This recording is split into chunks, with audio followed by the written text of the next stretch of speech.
बैकुंठ चतुर्दशी व्रत पे ये कुछ पौराणिक कथाएं जिन्हें हम आज सुनेंगे और पढ़ेंगे।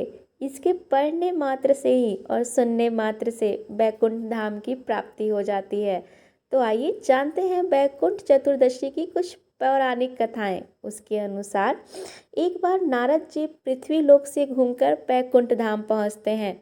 भगवान विष्णु उन्हें आदरपूर्वक बैठाते हैं और प्रसन्न होकर उनके आने का कारण पूछते हैं।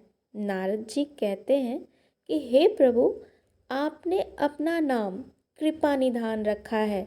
इससे आपके जो प्रिय भक्त हैं वही तर पाते हैं।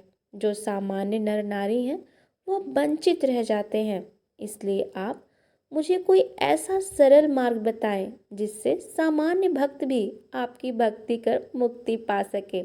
यह सुनकर विष्णु जी बोले, हे नारद, मेरी बात सुनो।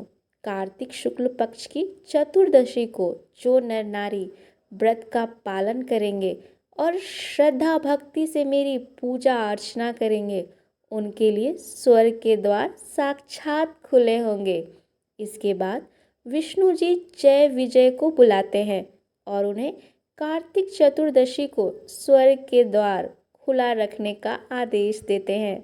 भगवान विष्णु कहते हैं कि इस दिन जो भी भक्त मेरा थोड़ा सा भी नाम लेकर पूजा करेगा वह बैकुंठ धाम को प्राप्त करेगा।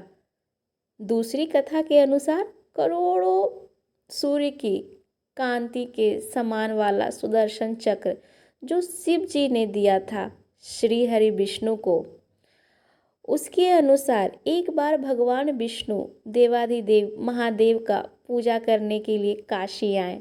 वहाँ मणिकर्णिका घाट पर स्नान करके उन्होंने 1000 बार कमल पुष्पों से भगवान विश्वनाथ की पूजा का संकल्प किया।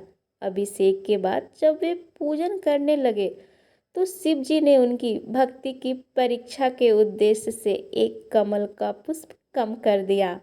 भगवान श्री हरि को पूजन की पूर्ति के लिए 1000 कमल का पुष्प चढ़ाने थे।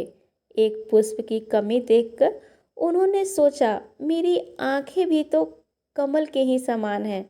मुझे कमल नयन और पुंडरीकाक्ष कहा जाता है। यह विचार कर भगवान विष्णु अपनी कमल समान आंखें चढ़ाने को प्रस्तुत हुए। विष्णु जी की इस अगाध भक्ति से प्रसन्न होकर देवादिदेव महादेव प्रकट हो गए और बोले, हे विष्णु, तुम्हारे समान संसार में दूसरा मेरा कोई और भक्त नहीं है। आज की यह कार्तिक शुक्ल चतुर्दशी अब बैकुंठ चतुर्दशी कहलाएगी। इस दिन व्रत पूर्वक जो भी पहले आपका पूजन करेगा उसे बैकुंठ लोक की प्राप्ति होगी। भगवान शिव ने इस बैकुंठ चतुर्दशी को करोड़ों सूर्य की कांति के समान वाला सुदर्शन चक्र श्री विष्णु जी को दान दिया। शिव जी तथा विष्णु जी कहते हैं कि इस समय स्वर्ग के द्वार खुले होंगे। मृत्यु लोक में रहने वाला कोई भी व्यक्ति इस व्रत को करता है तो वह अपना स्थान बैकुंठ धाम के लिए सुनिश्चित कर लेता है। आइए अब जानते हैं तीसरी कहानी।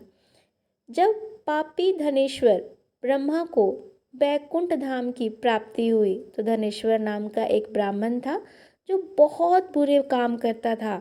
उसके ऊपर कई पाप थे। एक दिन वह दानवीर नदी में स्नान के लिए गया। उस दिन बैकुंठ चतुर्दशी थी। कई भजन उस दिन पूजा अर्चना कर रहे थे, घाट पे आए थे। उस दिन भीड़ में धनेश्वर भी उन सभी के साथ हो गया। इस प्रकार उन श्रद्धालुओं के स्पर्श के कारण धनेश्वर को भी पुण्य मिल गया।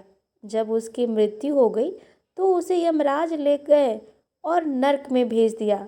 भगवान विष्णु ने कहा, यह बहुत पापी है, पर इसने बैकुंठ चतुर्दशी के दिन गोदावरी स्नान किया था और इससे उसके पुण्य हुए और इसी कारण उसके सभी पाप नष्ट हो गए। इसलिए इसे बैकुंठ धाम मिलेगा। अतः धनेश्वर को बैकुंठ धाम की प्राप्ति हुई।